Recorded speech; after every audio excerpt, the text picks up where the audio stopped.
34 years ago, my wife Phyllis and I were looking to buy our first home here in the Twin Cities of Minneapolis and St. Paul. And we asked ourselves a rather unusual question. What part of our city was most in need of the light of the gospel? And there's one neighborhood in our city that nobody wants to live in. It's called the Phillips neighborhood of Minneapolis.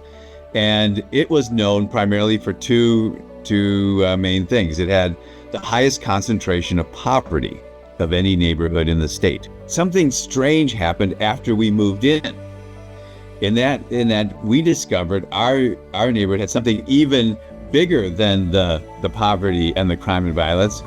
It had an education crisis on our hands. I learned that over half of my neighbors were going to drop out of school before graduating high school, and those that did graduate would only be able to read on average at an 8th grade level. I wasn't an educator by background or training. And so I thought, well, who would I be to take on the biggest social justice issue of our day and to start a school in the most difficult place in the country? I was at church on a Sunday morning. At the end of the message, the pastor said, "You're going to enjoy all things that belong to God forever and ever. What should you do with the 70 years that you've got here on the planet?" Powerful question, isn't it? He said, "I think you should venture something for God that's a little bit crazy." Well, I almost jumped out of the pew when he said crazy. I said, that's it. I knew that God was speaking to me. There are so many people that you will talk to that have so many opinions, but ultimately, you really just need to listen to Jesus. What is Jesus calling you to do? The next morning, Monday morning, I walked into my boss's office and I quit my job. And of course he said, "Russ, do you have a building for your new school yet? Do you have teachers that are ready to do this with you? Do you have parents that are on board? Russ, do you have at least a promise of financial support from somebody?" I said, all I have is this sense that God is calling me to trust him to do this. And if I didn't, I would be disobedient. When you're doing ministry, you think you're ministering to others, and you are, but really, you're the work.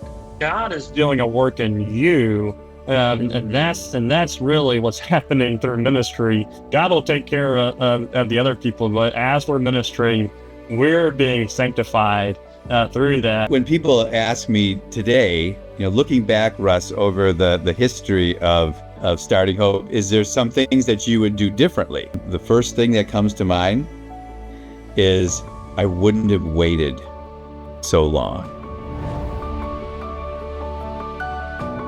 Like, if you were a missionary and went to a place and saw that there was this institution where people sent their kids to complete strangers for 7 hours a day and 180 days a year for 12 to 14 years of their lives, and if you start one, then they'll send them to you, like that.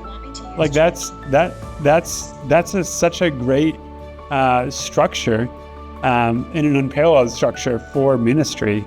Ashamedly, I could count the number of authentic conversations with my neighbors about Jesus on one hand.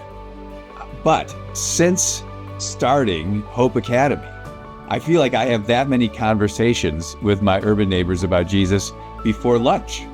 We get to see kids learn to read who never would have learned to read before. We get to watch as families from extreme poverty get saved and baptized and join local churches. And we've just seen God meet us along the way. At the center of our Spreading Hope movement of schools is this truth that hope in God changes everything. 25 years later, we started a private school for the public good. And the city has rejoiced at the way that the graduates are now transforming our city for good.